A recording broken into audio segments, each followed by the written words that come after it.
সুগন্ধি ঝরঝরে পোলাও, সাথে পরিমিত সেদ্ধ আলু, সুসিদ্ধ মশলাদার নরম তুলতুলে মাংস এবং মন মাতানো সৌরভ, সব মিলিয়ে পারফেক্ট কাচ্চি বিরিয়ানি যাকে বলে, আজকে সেটাই রান্না করে দেখাবো।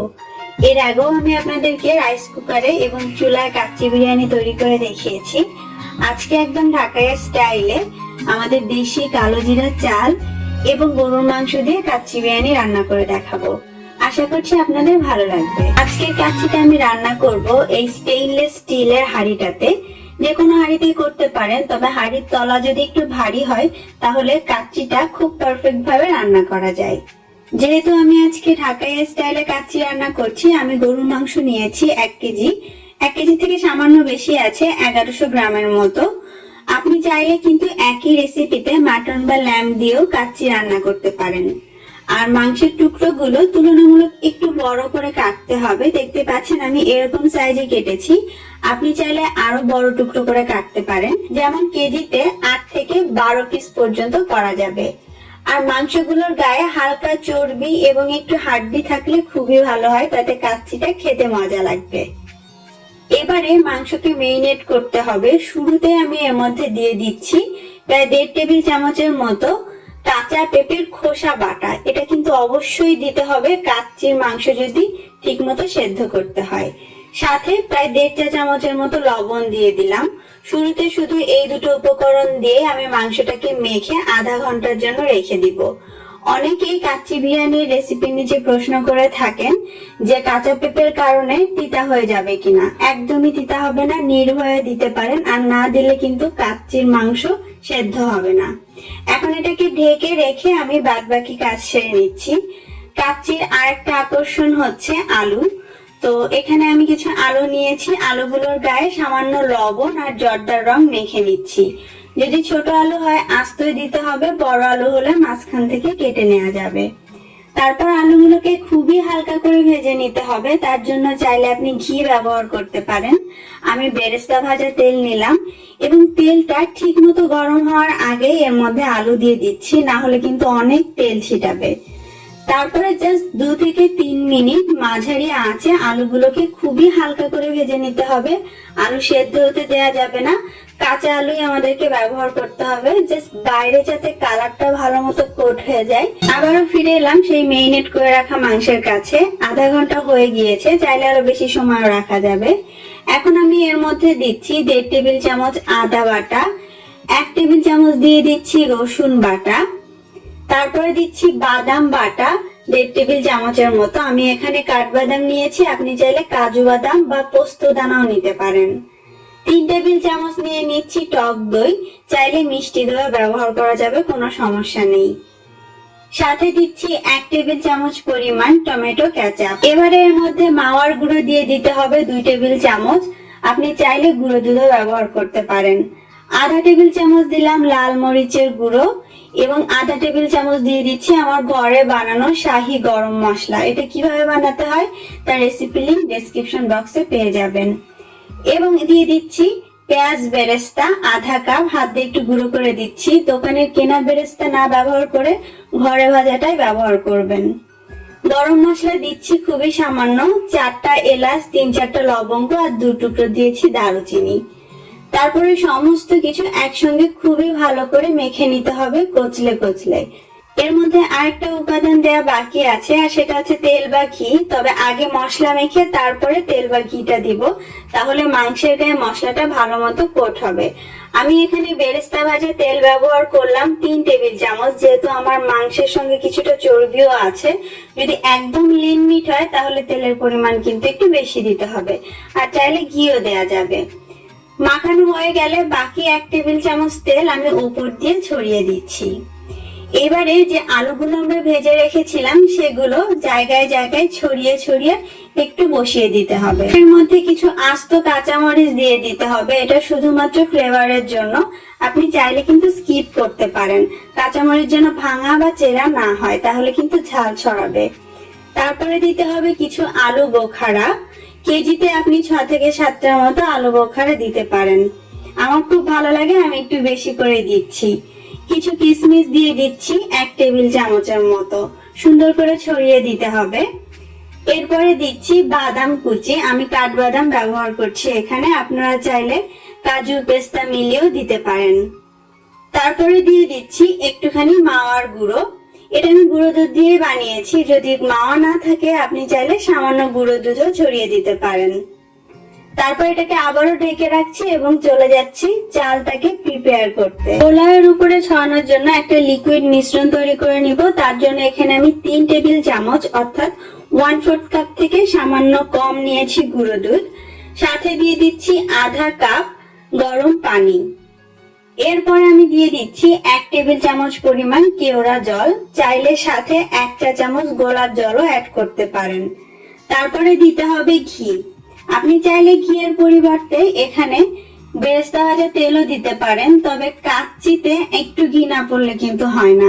আর এই যে ঘিটা দেখতে পাচ্ছেন, এটা আমার ঘরে বানানো, কিভাবে বানাতে হয় তার রেসিপি লিংকটা ডেসক্রিপশন বক্সে পেয়ে যাবেন। তারপরে এই সমস্ত কিছু একসঙ্গে ভালো করে দুধের সঙ্গে মিলিয়ে নিতে হবে।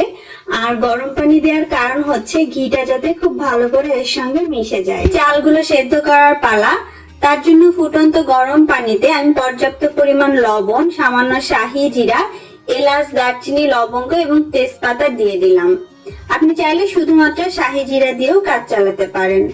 পানিটা অবশ্যই একটু তেতো হতে হবে, না হলে কিন্তু কাচ্চিতে লবণ কম হয়ে যাবে।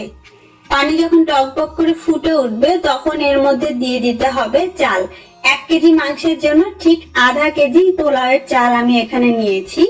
আমি কালো জিরা চাল নিয়েছি, চালটাকে 2-3 বার ধুয়ে পানি ঝরিয়ে নিয়েছি। ভিজিয়ে রাখার কোনো দরকার নেই, তবে বাসমতি চাল হলে কমপক্ষে 15 মিনিট ভিজিয়ে রেখে পানি ঝরিয়ে তারপরে দিতে হবে। পানির মধ্যে চালটা দেওয়ার পর একটু নেড়ে দিতে হবে এবং একদম হাই হিটে ঘড়ি ধরে ঠিক 3 মিনিট পর্যন্ত আমি এটাকে সেদ্ধ করে নিব।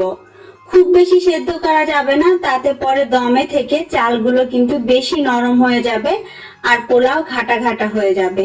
এই যে দেখতে পাচ্ছেন চালগুলো জাস্ট একটু ফুটে উঠেছে, সেদ্ধ কিন্তু হয়নি। কোনোভাবেই 3 মিনিটের বেশি করবে না, ম্যাক্সিমাম 3.5 মিনিট আপনি এটাকে বয়েল করতে পারেন। তারপর ঝটপট এটাকে চালনিতে করে পানি ঝরিয়ে নিতে হবে এবং সেই যে আমরা মাংসটা সাজিয়ে রেখেছিলাম তার উপরে ঢেলে দিতে হবে। চাইলে পুরোটা একবারেও দেয়া যায়, আমি একটু লেয়ার করে নিচ্ছি, 2 বারে দিচ্ছি। এর উপরে একটুখানি পেঁয়াজ বেরেস্তা ছড়িয়ে দিব এবং আমরা যে দুধের মিশ্রণটা তৈরি করে রেখেছিলাম ঘি দিয়ে, তার অর্ধেক পরিমাণ এর উপর দিয়ে একটা চামচ দিয়ে ছড়িয়ে দিব। এখানে ছোট্ট একটা টিপস দিই, যদি কোনো কারণে মনে হয় যে আপনার চালটা 3 মিনিটের বেশি কুক হয়ে গিয়েছে বা একটু বেশি সেদ্ধ হয়ে গিয়েছে, তাহলে ছাঁকনিতে করে ঝরানোর পর ঠান্ডা পানি দিয়ে একবার ধুয়ে নেবেন। কুকিং প্রসেস তাতে স্টপ হয়ে যাবে আর চালটা অতিরিক্ত সেদ্ধ হতে থাকবে না। বাদবাকি চালটা আমি এর উপরে দিয়ে আবার একটু সমান করে নিচ্ছি, ঠেসে ঠেসে করা যাবে না, আলতো করে সমান করতে হবে। এবং আবারও আগের মতো কিছুটা পেঁয়াজ বেরেস্তা দিয়ে দিব, সেই সাথে এর মধ্যে আমি দিয়ে দিচ্ছি সামান্য একটুখানি মাওয়া, চাইলে গুঁড়ো দুধ দেওয়া যাবে, এবং বাকি যে দুধের মিশ্রণ ছিল সেটাও দিয়ে দিব।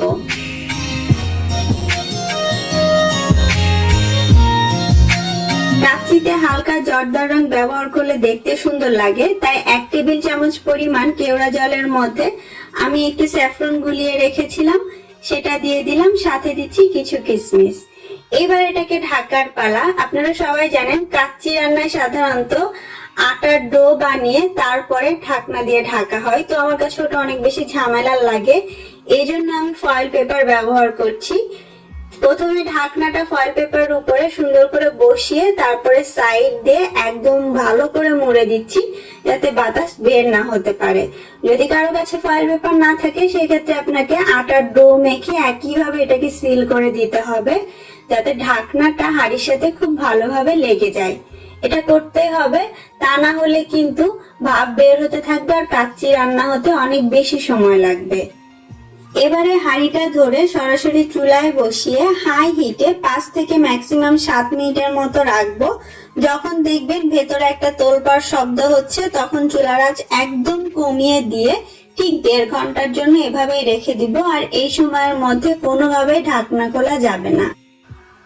লো আঁচে 1.5 ঘন্টা দমে রাখার পর আমি হাঁড়িটা চুলা থেকে নামিয়ে নিয়েছি।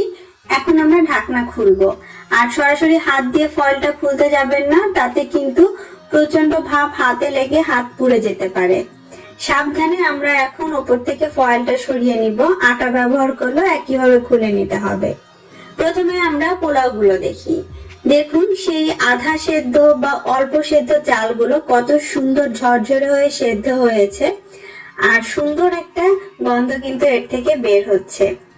আপনারা চাইলে এই পর্যায়ে একটা কাঠি ঢুকিয়ে চেক করে নিতে পারেন যে ভেতরে মাংস থেকে বের হওয়া পানিটা থেকে গিয়েছে কিনা।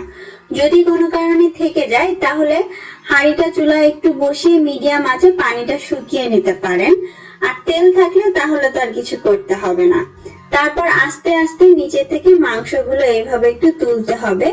উপরে থাকবে ঝরঝরে পোলাও আর নিচে মশলা মাখা মাংসগুলো, তাই সাবধানে আপনাকে এইভাবে কাচ্চিটা কাটতে হবে। দেখতেই পাচ্ছেন কি চমৎকার কালার এসেছে আর সুন্দর ঝরঝরে হয়েছে পোলাওগুলো। আপনাদেরকে আমি একটু কাছ থেকে দেখানোর চেষ্টা করছি। দেখুন আলুগুলো কিন্তু সুন্দর সেদ্ধ হয়ে গিয়েছে, মাংসগুলো দেখতে পাচ্ছেন মশলা মাখা, আর নিচের পোলাওগুলো একটু বেশি মশলাদার হবে। আপনাদেরকে একটা মাংস আমি তুলে একটু দেখাচ্ছি। মাংসগুলো কিন্তু এই সময়ের মধ্যে সুন্দরভাবে সেদ্ধ হয়ে যাবে, কারণ আমরা এতে কাঁচা পেঁপের খোসা বাটাটা ব্যবহার করেছিলাম। ওটা ছাড়া কিন্তু মাংস এত সুন্দর নরম ভাবে সেদ্ধ করা সম্ভব নয় এই সময়ের মধ্যে। ব্যাস তৈরি হয়ে গেল আমাদের ঢাকাই স্টাইলে বিফ কাচ্চি। এবার আপনার পছন্দ মতো সার্ভিং ডিশে এটাকে পরিবেশন করুন। সাথে রাখতে পারেন বোরহানি আর জালি কাবাব।